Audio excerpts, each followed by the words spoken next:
साथियों नमस्कार, स्वागत है आपका अपने चैनल सक्सेस जंक्शन एक कदम सफलता की ओर में। और हम लेकर के आ गए हैं आपके लिए एमपीपीएससी 2020 और 2021 की दृष्टि से अति महत्वपूर्ण एक टॉपिक है मानव शरीर विज्ञान एवं संरचना विज्ञान, जो कि आपके यूनिट 7 का टॉपिक है। और इस बार आपसे किस तरह के प्रश्न साइंस में पूछे जाएंगे उनके बारे में हम आपको जानकारी देंगे, और साथ ही साथ में ये भी बताएंगे कि हर एक प्रश्न किस तरह से आपको अटैम्प्ट करना है, क्योंकि इस बार कथन वाले प्रश्न देखने को मिल सकते हैं।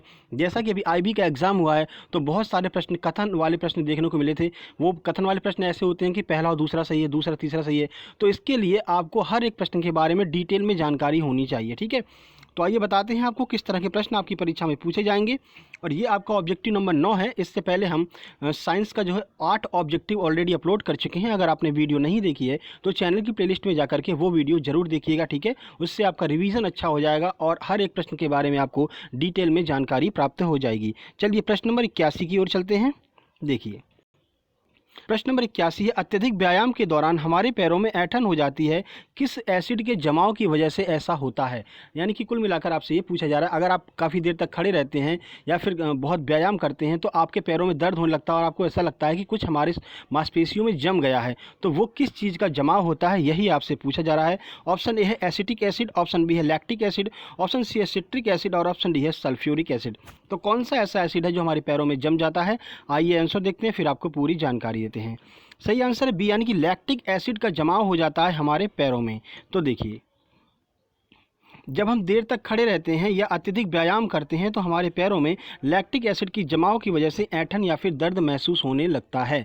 जब आप जियो की सिम ले रहे होंगे तब भी आप लाइन में लगे होंगे, और जब ये आपका जो मोनेटाइजेशन हुआ था उस समय जब आप लाइन में एटीएम के बाहर लाइन में लगे थे तब भी आपके पैरों में दर्द हुआ करता होगा, ठीक है। तो यही वजह थी कि आपके पैरों में जो है लैक्टिक एसिड जो है जम जाया करता था। चलिए प्रश्न नंबर 82 की ओर चलते हैं। तो देखिए हीमोग्लोबिन में एक लाल वर्णक मौजूद होता है, उसे क्या कहते हैं? ऑप्शन ए है आरबीसी, ऑप्शन बी है डब्ल्यूबीसी, ऑप्शन सी है जीव द्रव्य या फिर ऑप्शन डी है प्लेटलेट्स। तो क्या होता है हीमोग्लोबिन में जिसकी वजह से रक्त जो है हमें लाल रंग का दिखाई देता है? कौन सा वर्णक होता है? आइए देखते हैं सही आंसर। सही आंसर है ए, यानी कि आरबीसी की मौजूदगी होती है जिसकी वजह से रक्त जो है वो हमें रेड कलर का दिखाई देता है। आइए आपको पूरी जानकारी देते हैं। आरबीसी के साथ साथ में डब्ल्यूबीसी के बारे में भी हम आपको बताएंगे। देखिए हीमोग्लोबिन में एक लाल वर्णक आरबीसी उपस्थित होता है, इसका फुल फॉर्म आपसे पूछा जा सकता है। तो रेड ब्लड कार्पल्स जो होता है वो इसका फुल फॉर्म होता है, ठीक है। अब आरबीसी का कार्य क्या होता है? तो हमारे पूरे शरीर में ऑक्सीजन का जो परिवहन करना होता है वो कार्य आरबीसी का होता है। तो सर इसका एक भाई डब्ल्यूबीसी भी होता है, एक छोटा भाई। तो सर डब्ल्यूबीसी का फुल फॉर्म क्या होता है? तो डब्ल्यूबीसी का फुल फॉर्म होता है व्हाइट ब्लड कार्पल्स। इसका सर कार्य क्या होता है? तो इसका कार्य होता है रोगों से हमारे शरीर की प्रतिरक्षा करना, रोगों से लड़ना जो है वो डब्ल्यूबीसी का कार्य होता है। चलिए आगे बढ़ते हैं, प्रश्न नंबर 83 की ओर चलते हैं। प्रश्न नंबर 83 है, अबुर्द विज्ञान का संबंध किससे है? बहुत महत्वपूर्ण प्रश्न है, क्योंकि सेम टू सेम ऐसा ही प्रश्न अभी एनटीपीसी में आया था और लोग कंफ्यूज हो गए थे कि ये अबुर्द विज्ञान क्या होता है, ठीक है। तो ये क्या किया इन्होंने, इसको हिंदी बना दिया, ठीक है। इसका इंग्लिश अगर अभी हम आपको बताएं तो आप तुरंत टिक लगा करके आएंगे, लेकिन इसका हिंदी इन्होंने दे दिया था और लोग बहुत परेशान हो गए थे। देखिए ऑप्शन है कैंसर का अध्ययन और उसका उपचार, ऑप्शन बी है एड्स का अध्ययन और उसका उपचार, ऑप्शन सी है टीबी का अध्ययन और उसका उपचार, या फिर ऑप्शन नंबर डी है अतिसार का अध्ययन और उसका उपचार। आइए देखते हैं सही आंसर क्या है। सही आंसर ए, यानी कि कैंसर का अध्ययन और उसका उपचार जो है वो अबुर्द विज्ञान कहलाता है। देखिए अब जब हम आपको इसका इंग्लिश बताएंगे ना तो आप तुरंत आंसर लगा देंगे। अबुर्द विज्ञान का संबंध ऑन्कोलॉजी से, ऑन्कोलॉजी मतलब कैंसर, ठीक है। आप तुरंत आंसर लगा देते, लेकिन इस बार उन्होंने इसको हिंदी कर दिया और अबुर्द विज्ञान करके दे दिया था। यूपीएससी जो है वो कई लोगों को ऐसे ही लटका देती है हिंदी के चक्कर में, ठीक है। तो याद रखिएगा आपको हिंदी और इंग्लिश दोनों देखना है। दो लैंग्वेज में आपको प्रश्न दिया रहता है, तो आपको अगर हिंदी समझ में नहीं आ रही है तो इंग्लिश जरूर देख लीजिएगा, ठीक है। यह जीव विज्ञान की वह शाखा है जिसके अंतर्गत कैंसर कोशिकाओं का अध्ययन तथा उनके उपचार आदि का अध्ययन किया जाता है। इस क्षेत्र के चिकित्सक को क्या करते हैं? तो इस क्षेत्र के जो चिकित्सक होते हैं उन्हें क्या कहते हैं? ऑन्कोलॉजिस्ट कहते हैं, ठीक है। चलिए आगे बढ़ते हैं, प्रश्न नंबर 84 की ओर चलते हैं। देखिए प्रश्न नंबर 84 है, ल्यूकीमिया एक प्रकार का कैंसर होता है, वो किस तरह का कैंसर होता है यह आपसे पूछा जा रहा है। ऑप्शन ए है श्वेत रुधिर कोशिकाओं के अधिक निर्माण के कारण होता है, ऑप्शन बी है लाल रुधिर कोशिकाओं के अधिक निर्माण के कारण होता है, ऑप्शन सी है रुधिर प्लेटलेट्स के अधिक निर्माण के कारण होता है, या फिर ऑप्शन डी है उपरोक्त सभी के कारण होता है। आइए देखते हैं सही आंसर क्या है। सही आंसर है ए, यानी कि श्वेत रुधिर कोशिकाओं के अधिक निर्माण के कारण जो है ल्यूकीमिया नामक रोग हो जाता है। देखिए तो कैंसर एक प्रकार की बीमारी होती है जो ऊतकों के कोशिकाओं में असामान्य वृद्धि के कारण होती है। यानी जब कोशिकाओं की असामान्य वृद्धि होने लगती है तो ऐसे रोग को क्या कहते हैं, कैंसर कहते हैं। ठीक है, कैंसर की परिभाषा हो गई। अब देखिए, इसी प्रक्रम में जब श्वेत रक्त कोशिका यानी WBC का अधिक निर्माण होने लगता है तो ल्यूकीमिया नामक बीमारी हो जाती है। और मनुष्य में पाए जाने वाला लगभग 4% जो कैंसर होता है वो इसी प्रकार का कैंसर होता है जिसे हम ब्लड कैंसर भी कहते हैं। ठीक है, तो ब्लड कैंसर, ल्यूकीमिया एक ही बात है। WBC की बहुत ज़्यादा वृद्धि होने लगती है मानव शरीर में। चलिए आगे बढ़ते हैं।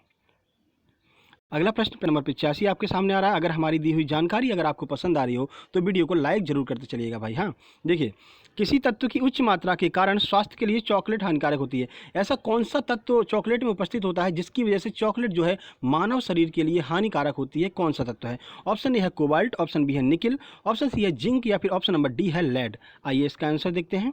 सही आंसर है लेड, यानी कि डी इसका सही ऑप्शन है। देखिए, लेड जिसे सीसा भी कहते हैं, इसकी उच्च मात्रा के कारण स्वास्थ्य के लिए चॉकलेट हानिकारक होती है। इसीलिए समय समय पर चॉकलेटों का जो है यहाँ पर चेक भी किया जाता रहता है, जो फूड डिपार्टमेंट होता है उसके द्वारा, कि लेड की मात्रा तो नहीं बढ़ा दी गई है। ठीक है, तो लेड जो है वो चॉकलेट में पाया जाता है और मानव शरीर के लिए बहुत हानिकारक होता है। चलिए आगे बढ़ते हैं प्रश्न नंबर 86 की ओर। तो देखिए, कुष्ठ रोग का कारण क्या होता है, यह आपसे पूछा जा रहा है। ऑप्शन ए है विषाणु, ऑप्शन बी है जीवाणु, ऑप्शन सी है माइक्रोप्लाज्मा या फिर ऑप्शन डी है प्रोटोजोआ। आइए देखते हैं। सही आंसर है बी, यानी कि जीवाणुओं की वजह से कुष्ठ रोग होता है। आइए पूरी जानकारी देते हैं आपको। तो देखिए, कुष्ठ रोग एक जीवाणु जनित रोग है जो कि माइक्रोबैक्टीरियम लेप्री नामक जीवाणु द्वारा फैलता है। इस रोग से शरीर की त्वचा तथा तंत्रिका प्रभावित होती हैं। इससे हाथों तथा पैरों की उंगलियों के जो ऊतक होते हैं वो धीरे धीरे नष्ट होने लगते हैं। ठीक है, तो ये कुष्ठ रोग होता है। जैसा कि आप जानते होंगे कुष्ठ रोग क्या होता है। चलिए आगे बढ़ते हैं, प्रश्न नंबर 87 की ओर चलते हैं। ये बहुत ही महत्वपूर्ण प्रश्न है और कई सारे प्रश्न आपके इस प्रश्न से क्लियर होने वाले हैं। देखिए, निम्न में से कौन समुद्र में प्रचुर मात्रा में उपस्थित होता है तथा उसकी कमी से मानव में एक रोग भी हो जाता है? ऑप्शन ए है कैल्शियम, ऑप्शन बी है नाइट्रोजन, ऑप्शन सी है आयोडीन या फिर ऑप्शन डी है हार्मोन्स। आइए देखते हैं सही आंसर। सही आंसर है सी, यानी कि जो आयोडीन होता है वो समुद्र में प्रचुर मात्रा में पाया जाता है। तो सर इसकी वजह से रोग कौन सा होता है जो प्रश्न में पूछा गया है, आइए बताते हैं।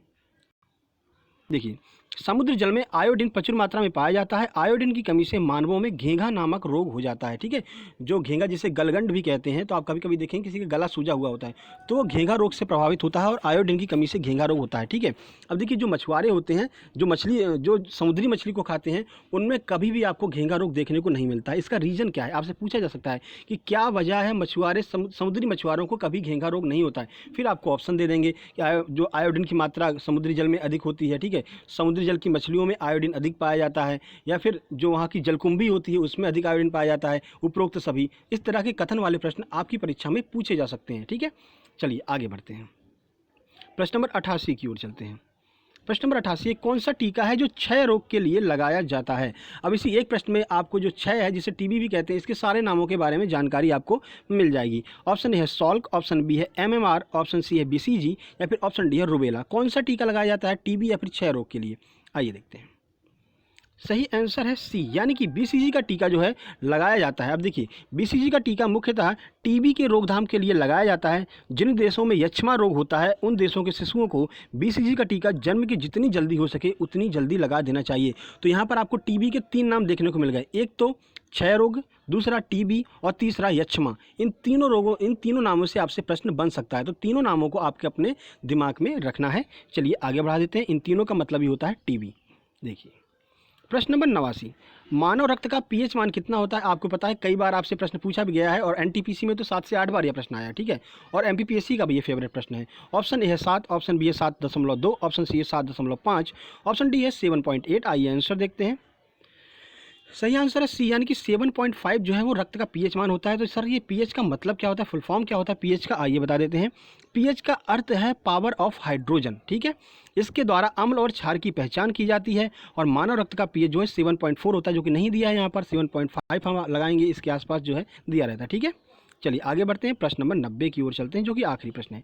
मनुष्य की लार में पाया जाने वाला एंजाइम कौन सा है? ऑप्शन ए है टॉयलिन, ऑप्शन बी है पेप्सिन, ऑप्शन सी है ट्रिप्सिन, ऑप्शन डी है लाइपेज। आइए आंसर देखते हैं। तो सही आंसर इसका ए, यानी कि जो टॉयलिन नामक प्रोटीन होता है, वो एंजाइम होता है, वो मानव के लार में पाया जाता है। तो मानव की लार में पाया जाने वाला एंजाइम टॉयलिन है। मनुष्य की लार में 98% पानी, जबकि बाकी 2% में इलेक्ट्रोलाइट, बलगम, जीवाणुरोधी तथा एंजाइम होते हैं। ठीक है, तो ये पूरी जानकारी थी। आपको 10 प्रश्न महत्वपूर्ण दिए गए, देखने में 10 हैं लेकिन कम से कम 40 प्रश्न आपके यहाँ से क्लियर हो चुके होंगे, वन लाइनर फैक्ट वाले। ठीक है, यही हमारा प्रयास होता है कि आप जो कथन वाले प्रश्न आते हैं उनको बड़ी आसानी से सॉल्व कर सकें। वो टारगेट रहता है, क्योंकि वही प्रश्न जो होते हैं वो एग्जाम में कंपटीशन क्रिएट करते हैं, वही चीज़ें आपको अलग बनाएंगी। ठीक है, इसीलिए हम करंट अफेयर की बात करें जो सुबह 7:30 बजे आती है, आज भी डाली हमने, आप जाकर जरूर देखिएगा। वहाँ पर हमने एमपी और ऑल टोटल करंट जो है विश्व की, इन सब की करंट अफेयर को वहाँ पर कवर किया है और डिटेल में जानकारी दी है। ठीक है, वहाँ पर भी हमारा टारगेट है कि आप कथन वाले प्रश्नों को अच्छे से सॉल्व कर सकें। और उसके बाद 12 बजे जो हमारी यूनिट 9 की वीडियो आती है, जिसमें आज हमने एमपी का ई गवर्नेंस डाला है, जाकर के जरूर देखिएगा, क्योंकि एमपी का ई गवर्नेंस बहुत ज़्यादा महत्वपूर्ण है, जरूर पूछा जाएगा, क्योंकि वहाँ पर एमपी की करंट अफेयर भी बनेगी और ई गवर्नेंस भी बनेगा। ठीक है, इसलिए और भी ज़्यादा महत्वपूर्ण हो जाता है। और रोज़ शाम को 4 बजे हम ये आपकी यूनिट 7 और यूनिट 10 की वीडियो डालते हैं, जरूर देखा कीजिए। ठीक है, तो वीडियो पसंद आई हो लाइक कर दीजिए, शेयर कर दीजिए दोस्तों के पास में, और एक प्यारा सा कमेंट कर देंगे तो हमें बहुत अच्छा लगेगा। चैनल को सब्सक्राइब करके नोटिफिकेशन बेल जरूर दबा लीजिएगा। जल्दी मिलते हैं एक नई वीडियो में, तब तक के लिए नमस्कार, धन्यवाद। और टेलीग्राम चैनल जरूर ज्वाइन कर लीजिए। ठीक है, टेलीग्राम चैनल पर इसकी पीडीएफ भी आपको मिल जाएगी। टेलीग्राम पर कैसे जाना है, कुछ नहीं, टेलीग्राम ऐप पर जाइए, सर्च कीजिए सक्सेस जंक्शन, हमारा लोगो दिख जाएगा, वहाँ से आप इसको ज्वाइन कर सकते हैं। चलिए, नमस्कार।